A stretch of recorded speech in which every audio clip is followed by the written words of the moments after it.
Today's civilized man is up against a bizarre predicament. His very attempts to censure security for himself have resulted in making him even more insecure. Life, all its comforts notwithstanding, has succumbed to an endless anguish. Acts of virtue go completely unrewarded, but vice, paying immediate dividends, bar the way like a sold wall. Everyone wants to get rid of his knowledge, acts, circumstances, desires, and habits. In short, he wants to be free even of his own self. He desires to be liberated from his own stranglehold. The storms of nameless anxieties blow out one by one the beacons of hope and enlightenment.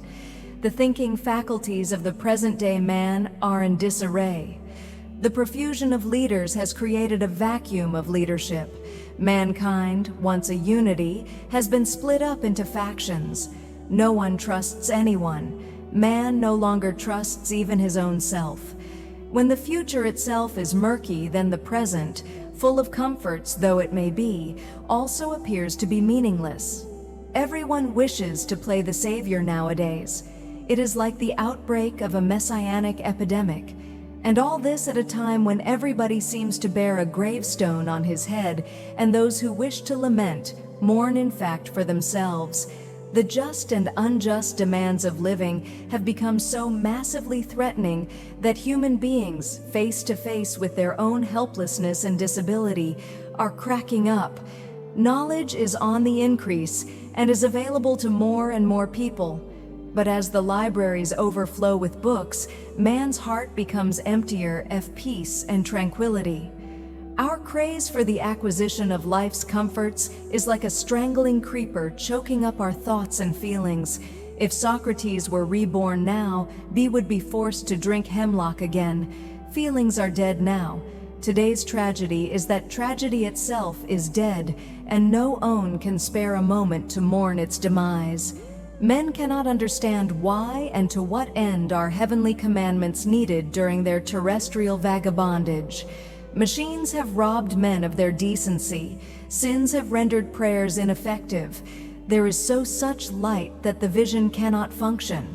In these circumstances, what can a small book hope to achieve?